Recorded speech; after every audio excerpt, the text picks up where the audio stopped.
Well, Liam, we're back for, I think it's episode 12 or maybe 13. Well, Nice to see you. yes. Episode. I don't know the episode at all. Okay. But I'm Sean, And I'm Liam. and we are. The Cannabis Podcast. Welcome back, everybody. Welcome. Welcome, welcome. So, So, Liam, yes.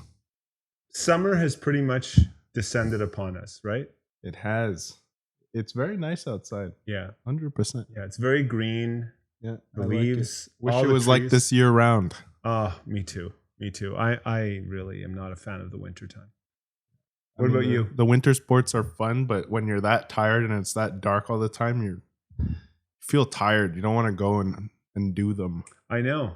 Like we bought equipment To go snowboarding. 2 years ago. Exactly. Well, 1 year ago-ish. Yeah. And But- we didn't go once. Yeah, I last still year. didn't buy my boots. Yeah, my you snow boots. That's right. I got the snowboard. I'm all set. I got the bindings, but no boots. And I have everything. But we didn't go. It's just like dark and gray, and you're tired all the time. Yeah. Well, especially you. Yeah. Because you're so tired with your job. So you get home and you're exhausted. Yeah, but there's something about the summer when the sun's always out and it's green outside and like bright. You Yeah. just have more energy. You're more awake. Yeah, It's nicer. true. And I it's like it. warmer. I mean, although I have to admit, we've had still a lot of cold weather. We've had very few really warm days so far. It's been Yeah, like 13 to 16 Celsius. yeah. We were talking this morning that it's been like our last trip. We went to Iceland. Yeah. That was, I mean, it was nice, but it was kind of the same temperature the whole time. It was like what, 16? Like 16, the highs each day. I mean, this was in July, right? And it was like We're there like 16, was 15, 16 degrees. and there was easily like lows of 8. Yeah, yeah. 10, Yeah. and it was always dark. But it might have been because we went while there was an active volcano like shooting in the sky. Yeah. And it was cloudy all the time. Yeah.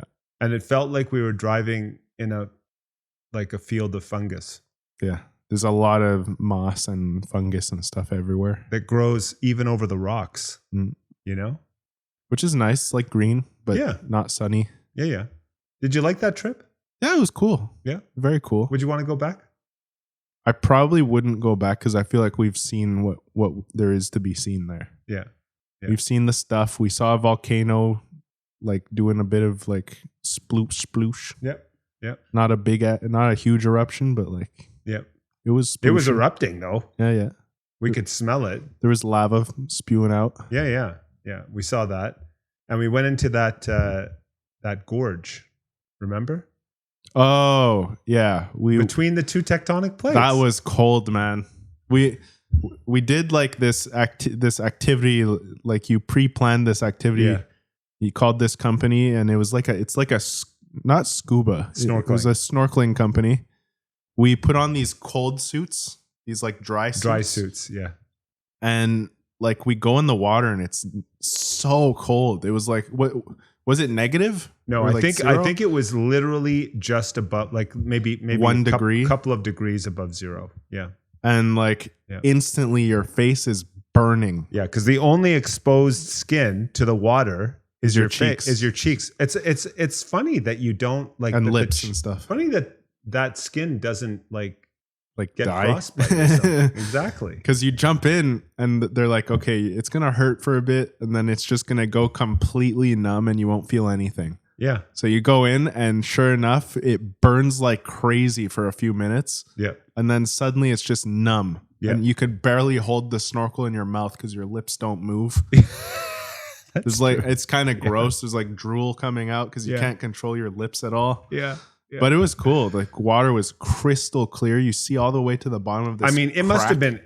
been like 50 or 60 feet deep or something. Yeah, right? and it's the crack between the tectonic plates. You're looking down this super deep thing of water. This is the tectonic plate between Europe and North America. Yeah. And it's the only place in the world where you can swim in a gorge where those plates meet. You literally are It was swimming very cool. where those plates meet. There's this poor girl. She had like a hole in her suit.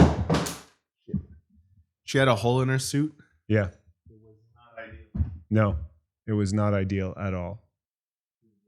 So she was freezing. Like the water was literally leaking into her suit. It was horrible. Yeah. For her. She was frozen. By the end, though, for sure. Yeah. My hands were frozen. They told us that though. They told us that because your hands are in this glove type thing, they said your hands could get cold, and my fingers, I couldn't feel them. But it wasn't as bad as like that last hike that we did. We Oh did my one God. final hike. Yeah, on the day we were leaving. Yeah. We went on. There was an active volcano, and we were like, oh, we're here. We might as well see it. Yeah, we hadn't seen it. And we go to the site, and it's like a dark day, like more dark than usual. Yeah. We get there. We're like, okay, we'll make it. We'll do this hike. It's like how many? Like 3 kilometers there, 3 kilometers back, or something. It was long. Yeah. So, and it was made longer because of the path that we had to walk on. yeah, it was all mud and rocks and everything unstable, nothing stable, huge puddles everywhere. Yeah. We were wearing full rain gear, entire rain suit, like fully zipped up, completely waterproof. Yeah. We go, it starts like not downpour, but like raining hard-ish. And the wind's blowing, so it's raining literally sideways. Yeah, it was raining sideways onto us. Yeah. Finally, it felt like forever. We got to the point where we can see the volcano. Yeah. Watching it erupt, it's cool. We see all the lava fields coming Yeah. from the volcano. There's like gases and stuff escaping. Yeah. We went into the lava field, which was like a so-so idea. Yeah, a little disconcerting. Yeah, because you get in there and you start getting lightheaded because Yeah. you're breathing in not good stuff. Yes. You could smell the gas. I mean, it smelled like unreal. Like Yeah. you've never smelt anything like this. The way back felt much longer because it was raining hard the whole way. Yeah. And it's cold. Like it's not warm out. It's No. cold. Yeah. We got back to the car. We couldn't even move our hands. We couldn't move we couldn't unzip ourselves. Like we needed to literally completely undress and we had to like down in the car, down to our underwear, like everything off, naked in the car. Yeah, in the car, and then dress ourselves. And just getting our clothes off was next to impossible. It took like half an hour to get our clothes off because we could not grab the zipper. We couldn't move our hands to grab the zipper. It was so bad. funny. We'll never forget that. Yeah. You know. And Anyway, it was cool. an experience, right? And then the other scuba one was, I found that awesome. That was cool. That was when we were swimming in literally a pond. Yeah. We went to this pond and like we're looking at it. We're like, how is this going to be cool? Exactly. Like it's just a pond in the middle of nowhere. Yeah. Like completely. All the people there were super rude to us. Yes. Yeah, we went to someone's. We didn't know where to go, so we ended up going into someone's property where we thought this was, because it was on our GPS. And we get there, and then this lady comes out and turns us away. Like she told us to go away. It was so funny. Like I couldn't believe it. But that's the way we felt with all the places we went to, like the public. Not places. rude like that, but just shy, like not social. Wanting to talk to people. Yeah. They're very much, the Iceland people are very much to themselves. That's for sure. Yeah, eyes averted, like keeping to themselves. Yeah, because we did a lot of shopping. Like we would cook meals in the places we stayed and stuff. So we needed to go and get food at stores and stuff. And I mean, help was not ever volunteered by anybody. but yeah, for this particular like event that we went to, it's not an event. It's like we were expecting it to be like the gorge. So when we went to the gorge, there was a ton of people. Yeah. We get in line, like we get with a big group of people, go into the water. Yeah. Scuba. And it was easy to find where you needed to go. Like, you know, we parked and it was obvious where we needed to go. And then we just need to find the tour group we were with, right? And this one was with the same like company, right? Yeah. Yeah. So we get there and there's nothing. There's no parking lot. There's no any other cars anywhere. And we're looking for a body of water even. Like we're like, where is this place? Where do we go? Know? We see like some people outside. So we go there. We're like, do you know where it is? And they just tell us to leave. They're like, go away. Yeah, exactly. Like, oh, okay. So our bad. Sorry. Yeah. So we're just like parked on the side of the road, like looking for anything. And then suddenly we see the truck of the company randomly pull into the grass Yeah. drives down a field of grass, like bumping and stuff, and it parks randomly in a spot like we don't understand. There's no parking lot, and it parks beside this pond that's there, and we're like, what the hell is this? You know? So we don't want to go down the same path he went, because it was bumpy and like completely off terrain, and we're in this rental car. So we find this like old car trail. We go down. Yeah. We park and we're like, okay. Because we're in a car. We're not in a truck. This guy's in a big truck. So I was worried the bumps that he was going over would literally get us stuck or damage the car. Yeah, under the car. So we park right next to this like electrical station or something. Yeah. And we're like, okay, we'll just we'll walk over to the car and see what's going on. Yeah. We get out of the I'm in the car. This was horrible. This was not I did not like this experience. I loved it. I found it hilarious. I mean, it was fun. Once we got into the pond, it was fun. But this walk from our car to that truck, listen to this. I'm in the car, and then Sean gets out of the car and he's like slowly walking towards the truck, like trying to see if it's us or not. Yeah, if it's for us. Exactly. And then suddenly we start hearing these birds making weird sounds. Like, I don't even remember the sounds they're making. It was like, wah, wah. Yeah. And we're like, where's all that sound coming from? There's so many. Yeah. And then suddenly I see a bird, and they're tiny birds. They're not big. They're like maybe 6 inches. Yeah, 6 inches or less. And they start dive bombing my dad. Me. Yeah. Like fully, they go like an inch from the top of his head. Exactly. And I'm bald. I understand I'm bald, and they're literally hovering like an inch from my head. And there's not just one. You're talking like 3, 4, 5, like they just keep coming. Oh no, like dozens of them. Yeah, there were tons. It was really scary. It was like a movie. It was like a scary movie. And I'm in the car dying laughing because he's walking, and suddenly he's like jog walking, trying to get away, as like 10 of them are dive bombing him over and over. Yeah. It was so funny. So he manages to get away. I get out of the car and like rush over too, because they're dive bombing anything in sight. Oh yeah, they're dive bombing Liam too. But you know, Liam saw what happened to me, so Liam's running. So they don't get him as much as me, because I was completely caught off guard. So we finally get to the guy, and he's like, "Yeah, you're in the right place." And we're looking around. We're like, "What is this?" We're like, "Where is everyone?" He's like, "No, it's just you." So it was like it was literally it went like, and I paid the public tour rate, right? So we ended up having a private like tour with this one guide. It was just me, Liam, and the guide. And it was like this geothermic lake. Yeah. Like pond. Yeah. A geothermic thing. So it was really cool. You get another dry suit, you get in the water, and it's warm. Yeah. Like it's really nice. Mm-hmm. And you go in, and the whole point of this one was to see the what was it, like the moving pools or something? No, the bubbles, remember? Underneath? Yeah. It was like weird. So what the guide said was this is a geothermal pond, and flowing directly underneath the pond is cold water. A cold river underground. Yeah.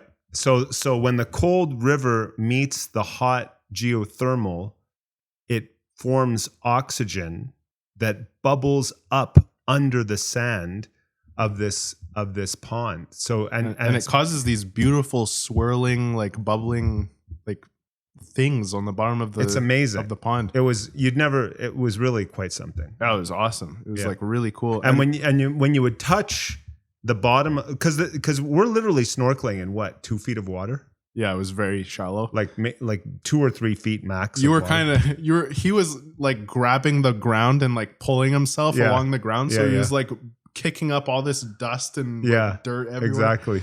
But when you touch the bottom, because we weren't wearing gloves, he didn't give us gloves, right? No. And when you touch the bottom of the lake, it was warm. It was so weird because it felt warm. The whole water was warm. Yeah. And then we get to these like swirling, bubbling vents on the bottom, and it's all mud. There's no hole. Yeah. That's just swirling and moving. And he's like, try putting your hand in it. Like the guide. Oh yeah, like that's right. To put our hand in it. We put our hand in it, and it's not solid. Your hand goes straight down deep. Exactly. And it's like super cold as soon as you get past a certain point. Yeah. And you feel it flowing. Yeah, it's like a tunnel going straight to that cold water river. It was just like It was really cool. Nothing you've ever seen. Yeah. Yeah. It was really something. And what he said was that lake or that pond is always that temperature year round. Like even in the winter time, it's warm like that. It's like whatever it was. I think it was like 20 degrees or something, the water. Yeah, it was really nice. Yeah. Yeah. There was fish. There was like green life everywhere. Yeah. There were creatures. And you saw some like really deep caves in some places. It was pretty cool. Yeah, it was. So that was awesome. Yeah. And then the other awesome thing was we did a hike up a mountain, like a small mountain. And when you get to the top, there's a hot spring. Like, oh yeah, there's a hot spring. Like, what do you call it? Like, not a river, but it was a stream. Yeah, like we were in. Where was this? This was in Reykjavik, and we were. I can't remember where we were, but I asked someone. Like, I actually approached someone, a local who actually was nice to us and said, where can we go to experience a hot spring? That's, like a cool one. Yeah. And the local said, oh, well, you don't want to go to any of the ones that are like tourist sites. Go to the one that we go to. And this is what he told us. And he said, you go to this place, and it was at this park where they have parking and everything. So we would park there, and then there's this path, and I don't know how long it took us going across, but it takes you across this mountain range. So you literally go up, and you're walking through these mountains for, I don't know, probably 2 kilometers. And there's like steam and clouds and stuff moving around you. How many kilometers? Maybe 3 kilometers. It was quite a walk, Yeah, but it was worth it. And then we get to the end of this walk, and we get to this river. Yeah, it's like there's literal steam coming off the river, so it's warm. Yeah. Or like hot even. Yeah. And it's this boardwalk of wood next to the river. Yeah. You can walk along it, and it has all these like sections, like walled off with rocks. But the river flows over the rocks, but they separate the sections. It's like they made like a mini dam at different parts of the river. Yeah. So the river will hit these rocks and then form a pool. Yeah. Where you can go in, and then it flows over those rocks to the next pool and the next pool down. Yeah. So it's like multiple stations where you can go in the river and just go in. And at the top of the hot spring, at the top of the boardwalk, at the end of the boardwalk is an actual hot spring that's like boiling hot, like 200 degrees. Exactly. Crazy hot. And at each section from there going down is like super hot, not so hot. Like warm. The further you are towards the top of the river, the hotter it is. Yeah, because it's at the top of the river that flows out from under the ground, where I'm guessing it's heated by a geothermal vent. So it's boiling hot up there, and then the river flows down from there. So it gets cooler and cooler as you go. We went into one of the hotter ones first. Yeah. It was like, we could only stay in there for like 5-10 minutes. And I'm telling you, in each of these places, it was like maybe 2 feet deep. Yeah. It was very shallow. But it was really nice. It was amazing. Like, we went into one of the middle range ones. We stayed in there for a while. You see the clouds all around you. The mountains. You're in these nice rolling hills with like grass everywhere. Yeah. You see sheep like around you eating grass and stuff. Yeah. It was very nice. And it's perfect temperature, super, like, water's flowing, so there's no nasty stuff in the pool with you. Yep. The water was kind of slimy. Yeah, and the rocks too, right? Yeah, it was all slimy. Like, remember, this is a natural river. They didn't do anything to the base of the river or anything. Yeah. So it's just what the river flows through is just like mud and minerals and rocks and stuff. Which I guess is good for you. Yeah. There was even I remember we saw a crab in there. Yeah. There was random stuff. I couldn't believe that it was surviving in this mineral-rich, hot river. This crab, it wasn't a big crab, but couple inches. Yeah. But anyway, but it was nice. That was the highlight of the trip. Yeah, that was definitely one of the highlights for sure. So there's definitely stuff to see there. But to answer my question, would you go back? No, we saw it. We saw it already. Exactly. That's what I think too. Like, it gets a little depressing after like 2 weeks of just gray. Yeah. Like, I mean, we were there for I think 8 days. Yeah, and it was the summer. Yeah. And there was no sun. Maybe From the day we got there, I mean, we may have gotten a little bit of sun when we went to the north. a few hours of sun. Yeah, on a couple of days. But it might have been because of the volcano eruption. Yeah, it's possible. It was always cloudy. But It's possible. Yeah. But still, I mean, it's not warm there. So if you want to go somewhere in the summertime and you want to get away from the heat and everything, then Iceland's a good place to go for sure. I mean, it's not cheap though. It is not cheap. The food is insane. Yeah, you have to make sure that I knew this before going, so I always rented hotels or places that had kitchens. So we always cooked. We ate our own food. Costco was we love Costco. Like There's Costco Costco's in saved us. Reykjavik. Yeah, it saved us. Yeah, that was really good. So yeah, because like we went to a breakfast place. the first day when we got there, And for 2 like little breakfast meals, it costed like $150 or something. something like that, Canadian. Yeah, it was Yeah. crazy. It was like insane. It was ridiculous. It was a standard kind of breakfast you'd get at a breakfast restaurant, where you'd pay like maybe $20 a person, and it cost us literally $60 per person. Yeah, it was like three to 120. 4 times that amount. Yeah. Yeah. It was ridiculous. So Liam, we were talking before we got on the podcast about scariest moments, and I thought that would be something we could transition to now here. Yes. So, That's some scary stuff. I mean, everyone's had their Fair fair share of scary things happen to them. Whether it be a brush with death or something, where someone did a practical joke on them, or maybe you've gone to an amusement park and done some crazy ride or something. So where the belt doesn't lock fully. yeah, well, yeah, exactly, right? Yeah. And I was curious about yours as well.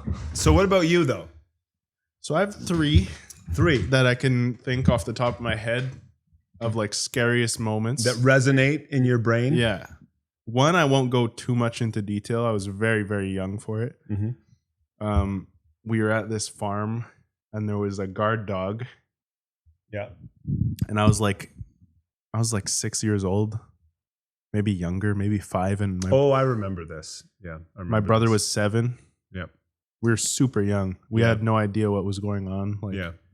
We were just wandering around.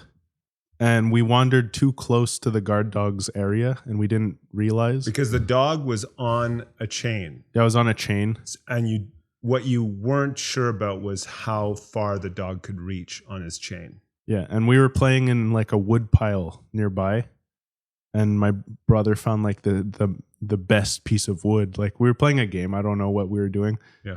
And I was like all jealous, like looking at the piece of wood, and I was looking through the wood pile.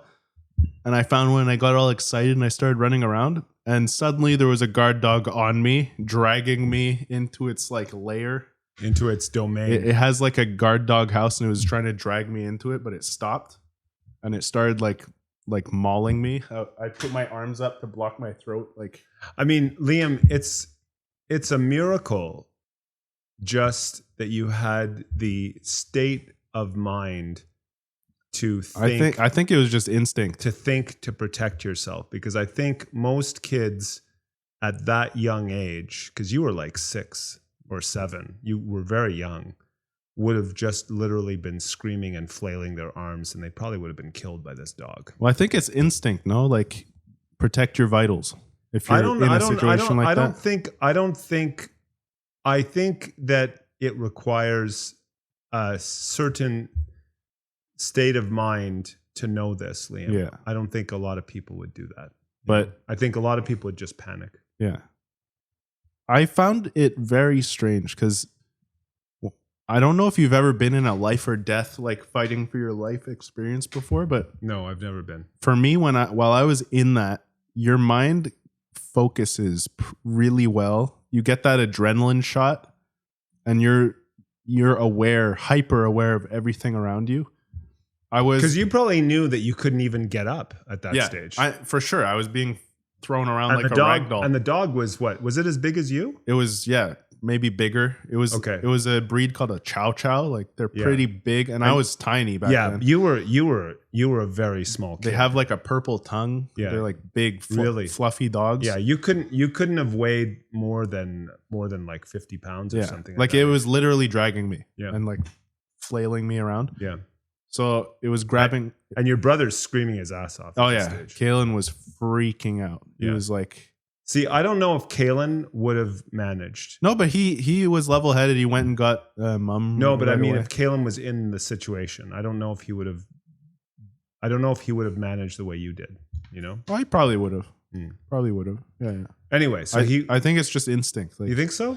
Okay. yeah. So I was aware of what was happening. I wasn't scared. Like when you're in that situation, it's fight or flight. No fear. But you can feel the dog biting into you. No, you Okay. can't feel it. You Okay. know it's happening, Okay. but you have so much adrenaline that you don't feel anything. Okay. You see the dog, and I was more annoyed because it wouldn't let go of my leg despite me kicking it in the head.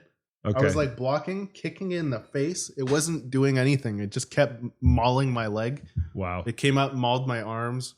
It got my back. I mean, you still have scars to this day. Yeah, I from have that scars dog. everywhere, Yeah. all over my body Yeah. from that. Yeah, still to this day. But it didn't get my neck. It didn't get my face because I was blocking it Well, with my arms. thank God. You would have been killed if it would have gotten your neck.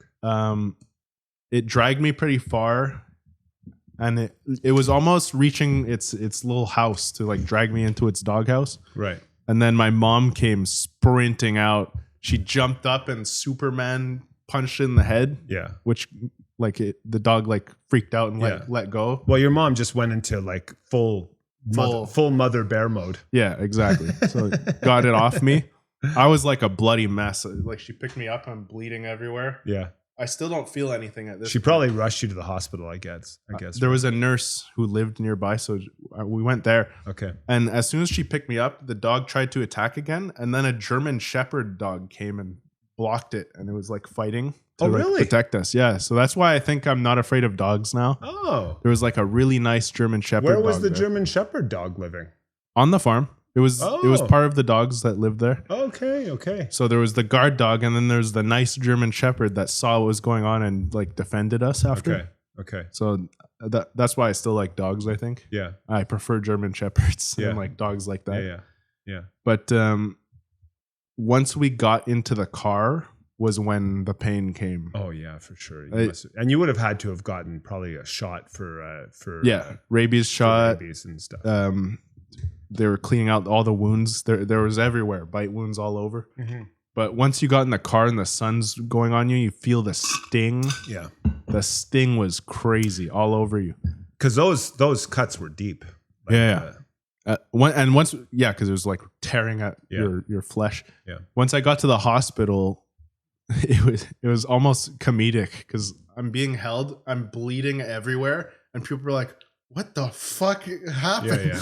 So did you get rushed right away into the emergency? Straight into emergency. Okay. If you see a child bleeding like that everywhere, like you get in Yeah. for sure. Yeah. So I got in, and that was it. And you were treated, and then you Got out. got out. Gauze, and then I had to keep going back every like a week or something to get to it. have the wounds looked at and everything. Yeah. Make sure there was no infection and all this. But so like all that to say, thinking back on it, it's a scary thing that happened. But while you're in it, you're not scared. Okay. You're thinking, I need to fight, or I just need to survive. Yeah.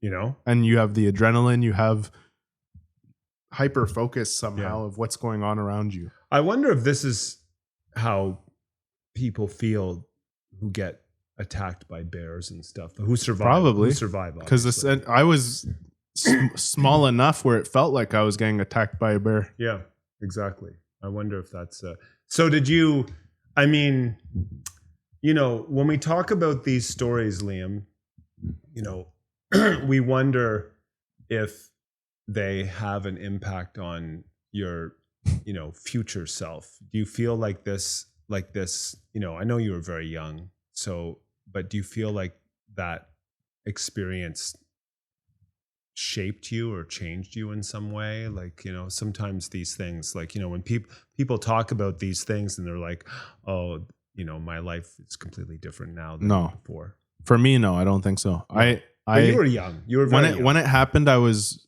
scared of dogs for like a few months after. Yeah. But because of the German Shepherd thing, I was fine. Like I like dogs. Yeah, that makes sense. I don't like chow chows to this day. There's certain dogs that I'm not a fan of. Yeah. I prefer like husky, German Shepherds. They have a certain shape to their snouts and stuff that I guess I just associate with good. So would now. you get a dog one day? Do you think? Maybe. Yeah. They're a lot of work, but maybe. What do you think about the whole concept of guard dogs? I think there shouldn't be guard dogs. Maybe on a farm, it's useful to keep pest animals away from your stock. Yeah, like foxes and like wild animals that could kill you. But train them to keep wild animals away, not humans. Yeah. You shouldn't train animals to attack people. Yeah. That's my feeling as well. Like if you're worried about people, then figure it out. Like defend yourself. Exactly. Don't get a dog to do it. Yeah. I agree. Because you have no control at that stage. Yeah. Right? And that dog can't go anywhere now. That's it. Now that dog is a weapon. Yep. I feel the same way. You're like turning a dog from a living part of your family into a weapon that can't go anywhere and can't interact with anything. And if you ever lose control, like I've seen situations where or heard of situations where someone's, opens the door and their guard dog escapes, right? And now it's wreaking havoc on the neighborhood. That's right. Attacking kids and stuff. Exactly. Like they can be very dangerous, as what happened with you. Yeah. Yep. Well, that's good. I mean, usually they'll just bite you and like stop after a bite, but with me, that dog was gonna kill me if it was in full attack mode. For sure. Yeah. No, I get it. What else have you experienced? So I have a ghost story. Okay. And I have the scariest thing that I've been like in a situation of. Okay. I guess I'll start with the ghost story. Okay. Which this happened on the house on 10th Avenue. Remember in Two Mountains? Yeah. So it was this old World War II, like it was a house built during World War II when they're building houses quickly for the war, for people to come home to have homes when they get back. Yeah. And it was like this old house, unfinished basement, not like cement floor. Like most of the walls were done, but there was the back room that had no walls, like the laundry room and another back room. Yeah. Under the staircase, it was all unfinished down there. And I was staying in my room, which was upstairs. There's the front door. Yep. My mom's room. Yep. Like a hallway right in front of the front door. Yep. My mom's room on the right. Yep. My room right after, and then my brother's room at the end, and the kitchen on the left. Okay. So it's during school, and I was distracted. It was like 2 a.m. and I was yeah. Okay. It was like 2 a.m. and I was on my phone watching videos. I remember exactly what I was watching. Because you were pretty young then. Yeah. Okay. So I was watching videos at night, and I remember exactly what I was watching. And suddenly I see a shadow pass by, because my mom always left the hallway light on. And I saw a shadow pass by underneath my door, because the light was coming in under the crack under the door. Right. And a shadow passed by. You're wondering what this was. I was like, what the hell? Why? Like, it's 2 a.m. When my mom goes to sleep, she's in bed. She doesn't get up for anything. She doesn't go to the bathroom, doesn't get a snack or anything. Right. So I'm like, that's weird, because the shadow's coming from my mom's room. Right. So I go to the door, open it up, and I look down the hallway, and I see what I think is my mom. Same height, same shape, same build, everything. Yeah. Except she's wearing like a white nightgown, and she has long black hair, but it doesn't register. It's just like, that's my mom. Yeah. What is she doing? Right. She turns left into the kitchen at the end of the hallway. And I'm like, I would have thought she'd go straight to the bathroom or something. Yeah. No, to the kitchen. So I'm like, maybe she needs water, or she's hungry. She's getting a snack. I might as well just check it out. I'm awake. I'll go see what's going on. Yeah. I go down the hallway, look in the kitchen, and my mom's at the other end of the kitchen going down the stairs towards the basement. So I'm like, that's even weirder. Like, why would she? And that's where your brother sleeps. No. My Oh, no? brother's upstairs. Oh, he's upstairs in the hall Okay. still. I'm like, that's weird. But Kaylin didn't live there at that point. Oh, that's true. Kaylin Yeah. was living with me. That's right. So I'm like, what is she doing downstairs? Like, there's her computer, which she's definitely not going to use that. Yeah. There's the mini fridge in the laundry room, Yeah. or there's laundry. Maybe she forgot a load of laundry or something. Mm-hmm. So I'm like, now it's starting to weird me out a bit. Yeah. Keeping in mind, I can see fine. Like, it's all bright. Yeah. I see everything fine. I go across the kitchen, look down the stairs, and I go down like to the landing, look down into the unfinished basement, and I see her at the bottom of the staircase turning left towards the laundry room, which is like the darkest, most unfinished room in the basement. And I'm like, that's really weird. What the hell is she doing down there? Yeah.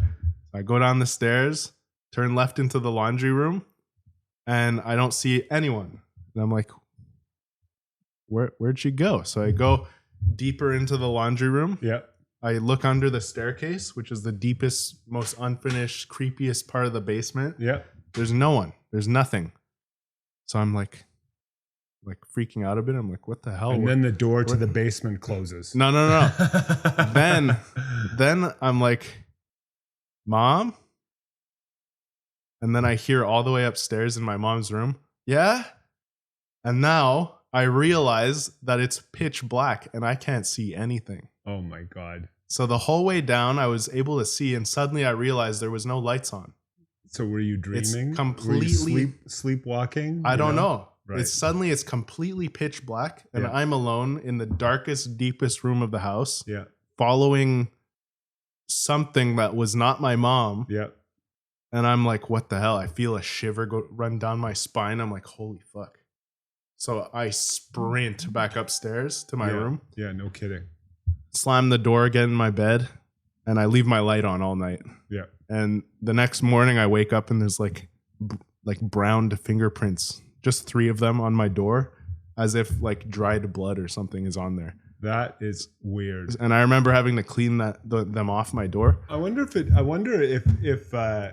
you know, I mean, they talk about past lives and people that have Well, I think someone did die in that house. Oh, really? Yeah. Oh. Or my mom has a theory that it's her grandmother, because her grandma had black hair and had a nightgown like that. Okay. So, and we know it happened because my mom remembers me calling her name from the basement all freaked out. Right. She remembers replying.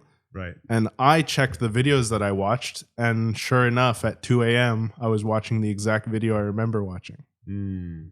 So it happened. I don't know if I was so tired that I was hallucinating or something, Right. but it freaked me out for a while. Wow. I did not like that house after that. Wow. Wow. Wow. Yeah. That's something. So weird. that's my ghost story that happened. That's a good ghost story. Yeah. You know? I've told it a lot since then. Do you believe in ghosts? No. Okay. No. So you never know. Maybe it was just sleepwalking. Right? It could be. I was know? just so tired or something. Yeah, yeah. I don't know. Wow. What's the scariest story you have? Compared to that, it's not as intensely scary, but it was pretty scary in the moment. It was at Field Station. Oh, So- this was more recent. Yeah. Okay. So I was doing this program, this environmental program. Mm-hmm. It was completely in the middle of like nature. Like, it was at Vanier, and they have a field station in the middle of nowhere, north. Yeah. In a place called Gore. Yeah. Which that's bear country. There's black bears, there's moose, there's all And it's all, animals. and it's surrounded by a lake too and stuff, right? It- There's not lake. surrounded by, but it has lakes Sir John, a bunch of lakes everywhere, Okay. and forest, like for dense forest. kilometer, like Yeah. forever. There's tons of forest there. Do they own all that land? No, that Okay. like I think it's public or something. I don't Okay. know. Hunters go there and stuff. Okay.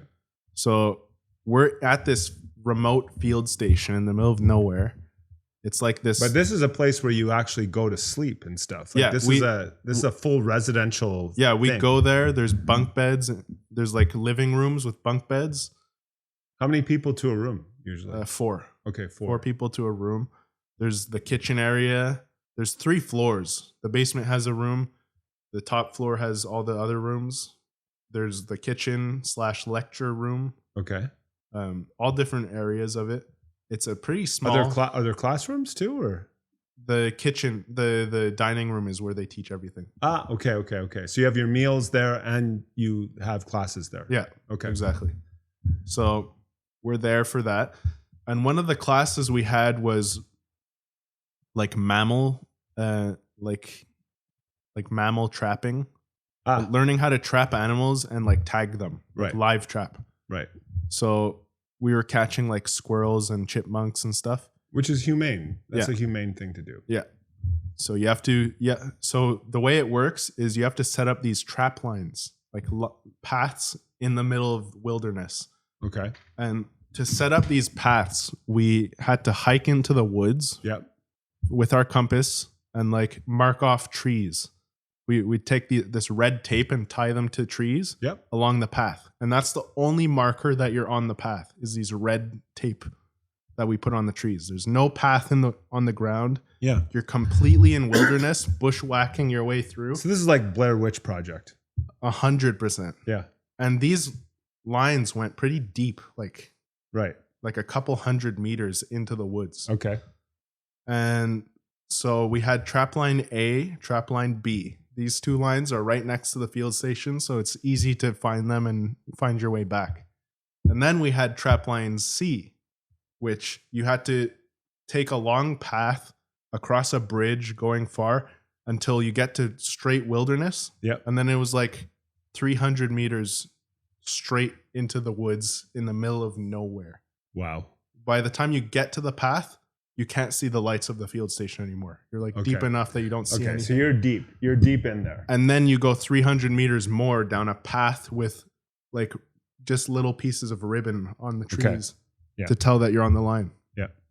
And so at night, we have to set the traps. Yeah. We have to make sure they're all set. And then in the morning, we take the traps back. And when you say at night, what time at night are you doing this? I think it's like 8 o'clock we do it. Oh, okay. So if it's in the summer, it's still light. Yeah. But if it's in the winter, it's pitch black. Yeah. So the last group to do the mammal trapping, like we take the animals out of the traps and tag them, has to set the lines at night. Okay. So and what animals do you catch? Like red squirrels, common gray squirrels. Raccoons? No, nothing big. Nothing big. Like mice. Okay. Small stuff. Okay.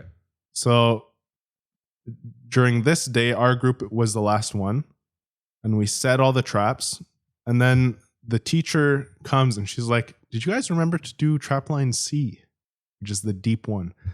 And by this time it's like 10 o'clock at night. It's late. So now for sure there's no sun. Yeah, and I'm like, I don't know. I'm not sure if we did or not. And she's like, "Well, we really have to check that. Like, we have to do it now, like right now." And she's like, could like you or some volunteers go do it? I'm like, "Yeah, sure. I'll do it. I'll go do it." By yourself? Yeah. So, oh my God. I get my headlamp. Only the teacher and like a couple students know I'm doing this. I get my headlamp. I go down the path. It's pitch black. We're remote in the middle of nowhere. Yeah. It's pitch black. I go down the path. I mean, and all the nocturnal creatures are out now. Yeah. Very much so. So I go down the path. I go across the bridge and I get to the start of the trail. I see the red ribbon and it is pitch black. Yeah. You see nothing. Even the light is barely shining into the woods. It's so dark. Wow. So I start walking along the trail. I check the traps as I go. They're all set. I keep going. And then I get to a deep part where it kind of opens up a bit. Yeah. And my light is shining into the woods and I see eyes staring back at me because the nocturnal creatures are like, "What the fuck is going on?" Yeah, exactly. There's raccoons and stuff. I can't tell what animal it is. I just see the eyes reflecting the light back at me. And there's not just one. There's a bunch of eyes staring at me. Are you serious? Oh my God. And it's at this point I'm like, I'm alone out here. Yeah. Like, this is bear country. Yeah. I'm in the middle of nowhere. Yeah, exactly. So I'm like, okay, fuck. I keep going. Although I don't know if bears are nocturnal, are they? I think they're out during the day. Yeah. Okay. Not 100% sure. But there's a lot of creatures that are out at night. So. Yeah. So I keep at this like clearing, you have to go a certain direction that's kind of random to follow the trail. So I find it and I keep going. Finally, I get to the end of the 300 meters. I'm at the last trap. And I'm like, okay. So all the traps are set. So in the end, I didn't have to. All the traps were set. Yeah. I didn't have to go. You didn't have to go. So I'm at the end. I'm like, okay. Now I need to go back. Now I need to go back. And I'm kind of freaking out a little bit because I'm in the middle of the woods. Yeah. It's dark. And there's still eyes everywhere looking at me. Like, how far from the site are you at this stage? Like from the main lodge, from the camp? I don't know. Probably almost a kilometer out. Okay. So you're pretty far out. I'm pretty far. So I'm out there and I start going back. I'm following the red marks. There's the first one. Yeah. There's the second one. There. Can't find the third one. There's no third one. Oh, so God. I go right first. I'm like looking. I go, nothing. Go left, nothing.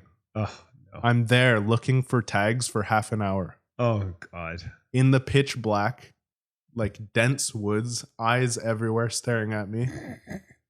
There's nothing. So I'm starting to panic a bit. I'm like, oh, fuck, I'm lost out here. Only one person knows I'm out here. And the teacher's probably going to leave. Like, they're not going to wait for me. Yeah, they're just going to go home. They're just going to bed. And I'm like, oh, shit, this is not good. Yeah. So I keep going. And you're thinking, I should have come out with somebody. Yeah. And my flashlight's not going to last. Exactly. It's only going to last so long before I'm in complete pitch darkness. And then you're never going to. Then you'd have to just spend the night in the woods. Yeah. Then I'm staying out there. Yeah. So finally, after a long time, I find one ribbon. And thank God. I don't even know if it's ours or not. Right. So I find it. And then this is my starting point.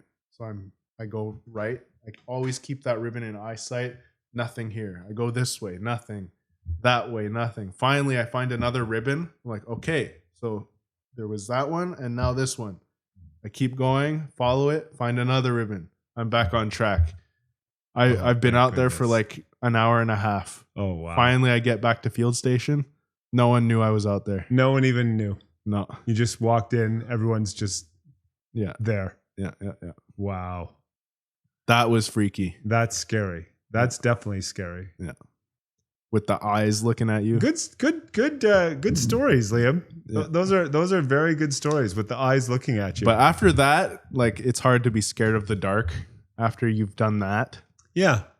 Like, well, and you realize darkness never really scared me after that. And I guess what you realize when you're out in the wilderness like that is that the creatures that are looking at you are probably more afraid of you than you are of them. Yeah. Like they're never going to approach you. At a certain point, the eyes became less scary and it was more just, I'm lost out here. Yeah, exactly. Like, that was. Am I going to be stuck out here until morning where I can actually see where I'm going? And then you're thinking of monsters and like scary shit happening. Exactly. Skinwalkers. Yeah. Like, I am out in the middle of nowhere. Yeah. And it's literally where no one is going to come help you. Yeah. At least that night. Yeah. Yeah. It takes a few days before people realize. Exactly. We had a system, but people knew. So I was like, okay, I'm not going to sign out. Like, they know. Yeah. But not many. Yeah. Not enough. That's awesome. Well, I have a couple of scary experiences, Liam. But my experiences, I recall childhood experiences, where, we were scared as kids by storms and, and where our parents were at neighbors' houses and then we're running around the house trying to figure out where our parents are because it's like lightning and thunder. It's like crazy, crazy storms. Yeah. And I recall one, they still remain in my deep memory from when I was a kid. Like, you're talking now 50 years ago, right? Yeah. So what's amazing about those experiences is how profoundly they are remembered. You know what I mean? Like, you remember these things for your entire life. It's so funny. Because it's intense emotions during that time. Yeah. Terrified. But isn't it amazing how the brain can hold on to that kind of, memory like that, like that's what I find incredible. But I would say, like, as far as scary experiences go, I think the one that would be the most scary for me was when I was about your age, actually, around 26 years old. I was diagnosed with a tumor on my pituitary gland, which is at the base of the brain. So I literally had to have brain surgery. And how old? I was like 26. So that has, at that age as an adult, and I was working, like I was finished school and I was working, and I was alone. I was single at that stage. So it really does have, that kind of experience impacts you a lot. So in the end, it was a pretty, it was a scary experience, A, because of the tumor itself. Yeah. But B, it was also all the stuff that happened afterwards. So, because I had the tumor required surgery. Yeah. And the surgery was microsurgery, where they go in through the nose and into the skull to the base of the brain and all of this, like it's it's really very precise microsurgery.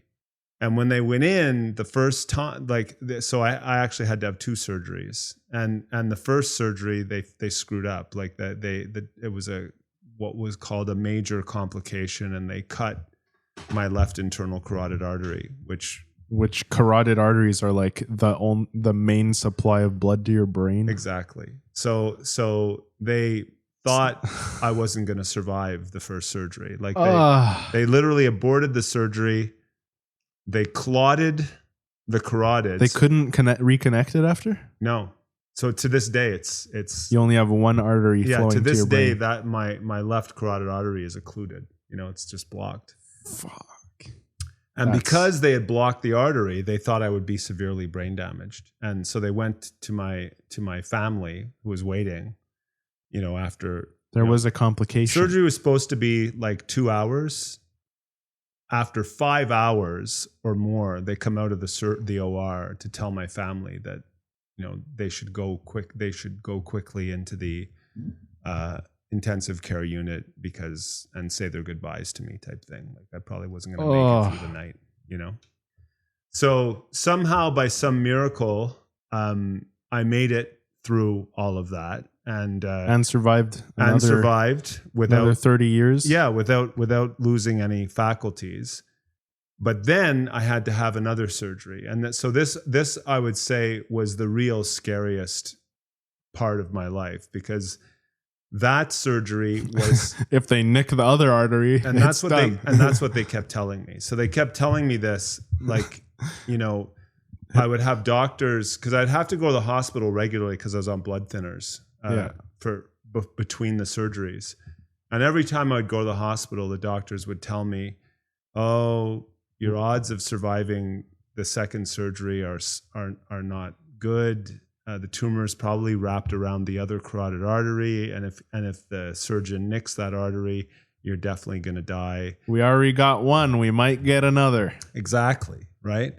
And they said, you can live another 5 years or so if you don't take it out. And I said, well, what'll happen over that time? They said, well, the tumor will keep getting bigger, and it will eventually push against the optic nerves. So you'll go blind. You'll go blind. Your joints will all start dying because of all the weight on them. Yeah. And because this tumor makes you grow like crazy. Yeah. It releases growth hormone. So he was huge back then. Yeah. And they also said that it will also expand and put pressure on the brain. So you'll get severe headaches and then eventually you'll die. But you'll be alive and happy. Yeah.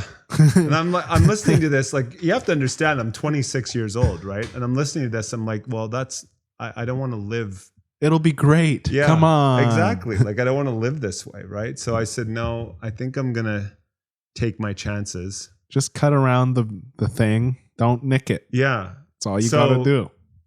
But because of the circumstances now, I had to plan my death. So that, and you made a will and everything? Yeah, I literally had to plan out so that I was going to die on that day, whatever the surgery was, you know? That's next level. Yeah. So that was that. I would say that, you know, and it did, I mean, that experience. So fortunately, that second surgery went well, and it was in fact wrapped around the other carotid artery, and the surgeon had to peel the tumor off the artery to be able to get it out and everything. So the surgery did take a little longer than expected, but they got the tumor out, and everything reverted to normal, right, and everything. But because of the impact it had on me, you know, thinking about my mortality and what I wanted in life and where I was in my life. All of your hair came out. Yeah. Right. I completely changed my life. So within 6 months of the tumor coming out, well, I met your mother. Yeah. I quit my job and I went back to school to do a PhD. Like I just decided to devote my life to helping the scientific community and this kind of a thing. So, so, you know, and you had a really painful experience during that, no? With when they injected the thing into your veins? Oh my God. Well, that was a test. That was just a test that they did. So one of the tests that they gave me after the first surgery, the unsuccessful surgery, they wanted to understand how I was alive after they included, like how I didn't suffer brain damage. Did they figure it out? So they gave me what's called a cranial angiogram, which is where they feed a catheter through the vein in the groin, all the way up the groin vein, all the way up into the brain. So this catheter goes up into the brain. And then from there, they inject a dye that goes into one lobe of the brain, and then they do it again for the other lobe of the brain. Wait, but how could they access the other lobe? They can move it somehow. Wasn't the artery severed? Yeah, so, no. But they don't go through that artery. They go through another path, right? So I'm lying there while they're feeding this up. It's while you're awake? Yes. And they even made me sign a consent form. And it's so funny because sometimes Do you consent to be tortured on our table? No. You're consenting to the fact that this procedure could kill you. Because of the dye. The dye could literally rupture veins in your brain. That's very pleasant. Yeah. Yeah. Your heart's beating like crazy. You think you're dying? Well, no, because I was in bad shape then, right? Did they give you drugs and stuff? No. I was in bad, like this was like literally, they gave this test to me, I think the day or 2 days after the first surgery, right? So I was in and out of consciousness at that stage. I wasn't in good shape for the first. I was really only back to like full normalcy after 4 or 5 days, you know? But so they made me sign, and my signature was practically just a line because I was in such bad shape. Like I barely. Did you even know what they were gonna do to you? No. By that point, no. That was the problem, Liam. So they told me. They said, we're going to give you a quick little procedure. Yeah, can you sign and here? They said, you may feel some discomfort. You're like, So they said, you may feel some discomfort, you know? And they said, okay, we're ready to inject the dye into the left lobe of your brain. When they injected that dye, Liam, I thought my whole inside of my head was on fire. It was the most horrible feeling. I thought my eyeball was going to pop out of my head.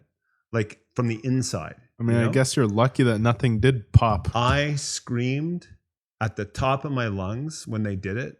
Like it was so like such a weird feeling and pain, you know? Yeah.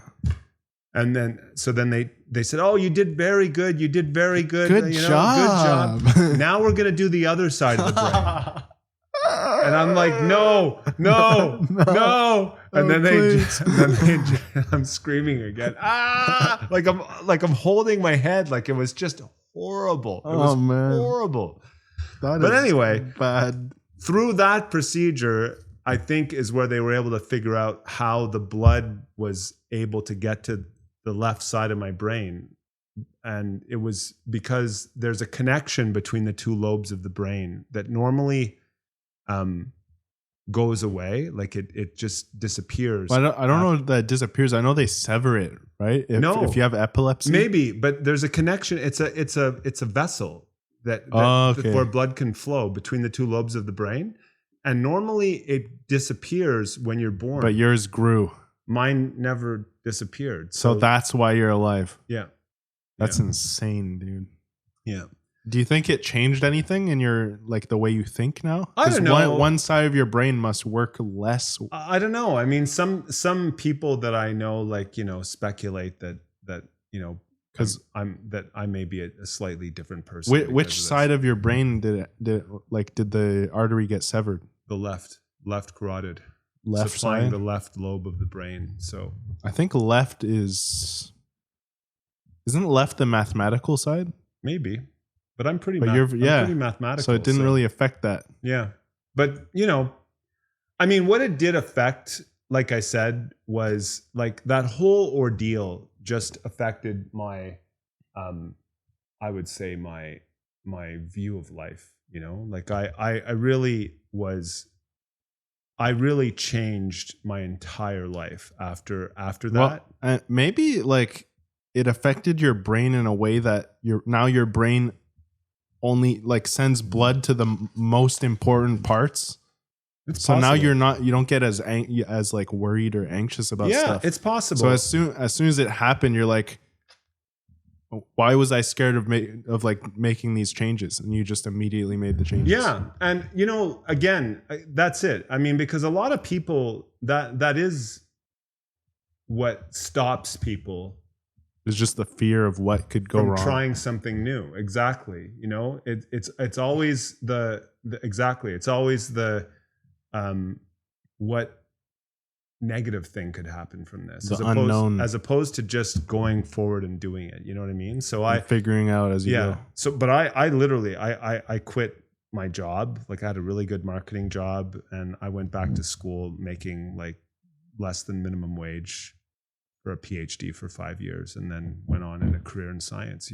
I had you guys, and I've just been I've been grateful ever since then, just about every day that I have on this, like that I wake up, because it's, it's not everyone who faces that deadline in their life. You know what I mean?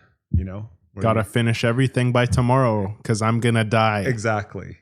So, and it still remains and has a profound impact on the way I think about. You think things. It makes you have to get everything done as quick as possible because it's just in the back of your mind? It makes me think of is more kind of like the way you think, Liam, that life is about experiencing things, and I want to make sure that I feel like I've had my fill of life experiences with the people I love before I'm in a position where I may not be healthy enough to have those experiences.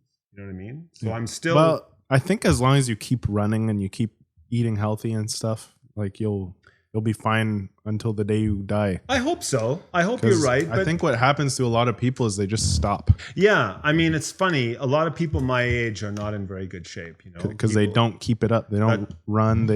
They just stay inside. That's right. Watch TV. And I think that part of the experiences that I've had have kind of kicked me in the butt. Yeah. To keep going like the way I'm going, right? Stay in shape, eat healthy, and have profound as you can, and as profound as you can afford life experiences, things that, which is why, I like traveling with you guys and doing the things we do. I think you'll be healthy. Like the way you're doing things, you run twice a day. Yeah. You work out, like you'll be good. I hope so. I think as soon as you retire, not you in particular, but Yeah. in general, as soon as people retire, they should immediately search for a hobby that's active. I agree with you. At least one thing you do every day that Yep. is active and makes you Yep. move and work your muscles. Yeah, I agree 100%. 'Cause if- Healthy mind, healthy body. Because if not, you're going to be like those people in Walmart who walk at like 2 miles per hour. Exactly. Block the way. Exactly. And, like they And can't also- they can't do anything. And they're fun. also depressed, right? I mean, you Yeah. can tell these people are not happy Because either, they're you know? in pain everywhere. Yeah. Because their muscles, like, what's it called? Atrophy. Yeah, their muscles atrophied. Yeah. Everything hurts. Their Yeah. joints hurt because they're never using them. Exactly. Well, Liam, you know, I can't believe it. It's already we're past the hour mark. I don't know how these podcasts go so fast, you know? I can't believe it. I just can't believe it, Liam. So I guess we'll conclude here. It was a very good discussion. I'm Sean, I'm Liam. and we are The Cannabis Podcast. well. Take care, everybody. Have a good one. Have a good one.